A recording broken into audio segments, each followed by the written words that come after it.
Thank you very much. Then Mr. KOHUT. Dziękuję panie przewodniczący. Szanowni państwo, setki milionów ludzi z całego świata powierza wam, gigantom branży IT, swoje dane. Wielu z nich wierzy, że w sposób należyty będziecie strzec ich prywatności. Ale także wielu z nich żyje w krajach autorytarnych. Mimo to są przekonani, że zachodnie firmy, które dużo mówią o standardach, faktycznie starają się zapewnić ich najwyższą jakość. Macie nasze rozmowy ze znajomymi, macie nasze zdjęcia z wakacji czy wideo z urodzin.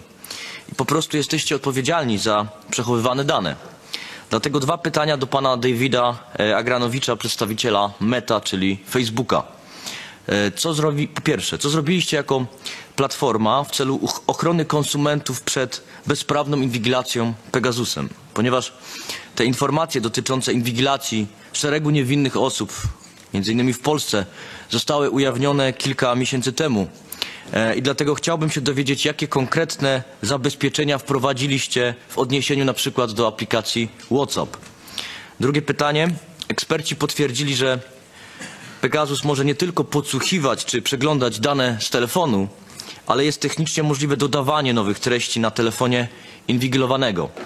Czy posiadacie narzędzia przeciwdziałające tego typu ingerencjom w najpopularniejszej aplikacji Messenger? Dziękuję bardzo. Thank you. That was basically one particular question to Mr. Agranovic. It hits right at the core of the issue that as companies where users are trusting us to be safe on our platform, we have a responsibility to make sure that we're doing the work, both to find and disrupt these types of operations and to create, as you noted, additional measures to protect our users on the platform and their data from this type of abuse. So maybe I'll break my answer up into three different categories. One, what are we doing about the actual bad actors, the surveillance for hire firms and their clients that are attempting to target people? Two, what are we doing in terms of kind of what I'll call product interventions? How are we changing the product itself to protect people? And then third, what are we doing to enable kind of the disruption of this type of bad behavior off of our platform, but where we might have visibility into it because of our platform? So on the first piece, what are we doing about the bad actors? Our investigative teams look for and disrupt these types of activities, not just from surveillance for hire companies and their clients, but also oftentimes kind of state-backed advanced persistent threat actors, kind of your traditional sophisticated espionage operations on a constant basis. In addition to the December report I referenced specifically about surveillance for hire, we also released quarterly reports and previously released monthly reports that would uncover operations from a variety of different sophisticated threat actors, including those from Iran, from Russia, and other countries. We think that's really important, right? These operations try to remain clandestine. They try to stay below the radar. And so by exposing what they're doing, we believe that that meaningfully, hopefully, deters them from engaging in that type of activity on our platform. And we've seen it lead to particular advanced persistent threat actors abandoning operations on the broader Meta Facebook platforms because of the concern that they're going to get caught and then exposed in that way. In addition to taking down and disclosing the operations, and this kind of starts to bleed into what things have we put onto the platform to protect people's data, we think it's really important that we notify victims. Other companies do this as well. In particular, I know my colleagues at Google do this when they see people being targeted through their platforms. But notifying victims does two things. First, it meaningfully increases the cost to the bad actors, right, who are often trying to collect information or intelligence on a target without them knowing, by telling that target that they're being targeted and giving them steps they can take to make targeting harder. We're meaningfully undermining the effectiveness of whatever that surveillance activity is supposed to be. And then second, the second value of notifying victims is it provides a service to the victim themselves, who oftentimes wouldn't have known that they were being targeted in the first place.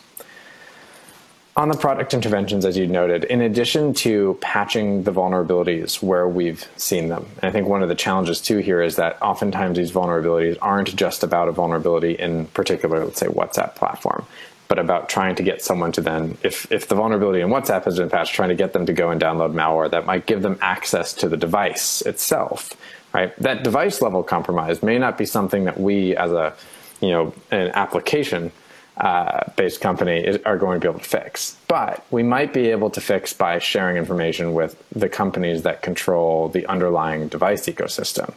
For example, the folks at Apple or the folks at Google. But before I get on to that third piece, the how are we enabling the broader ecosystem, we've also released some additional tools. Facebook Protect, for example, which is a product designed to create additional kind of account compromise protections, particularly for accounts used by governments, government officials, politicians, campaigners, democracy activists, journalists, and the like. And we've seen that be really effective in a variety of different places, including most recently in Ukraine, to help kind of tip and alert more quickly when we see potential compromise activity on the platform. There's a few different levers there. There's vulnerabilities, and then there's creating additional tools that can help kind of stop a compromise from happening earlier in the chain. The last piece of my response was about how are we enabling the broader ecosystem.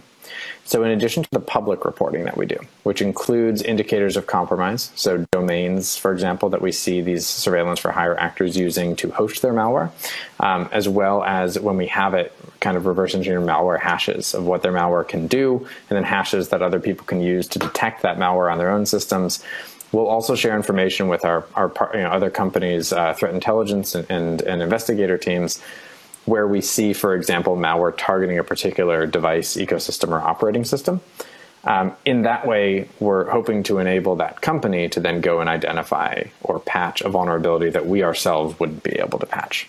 So it's kind of a multi-pronged effort, right? First, how can we make the bad actors have a harder time on our platforms? Second, how can we harden the platform to make exploitation more difficult?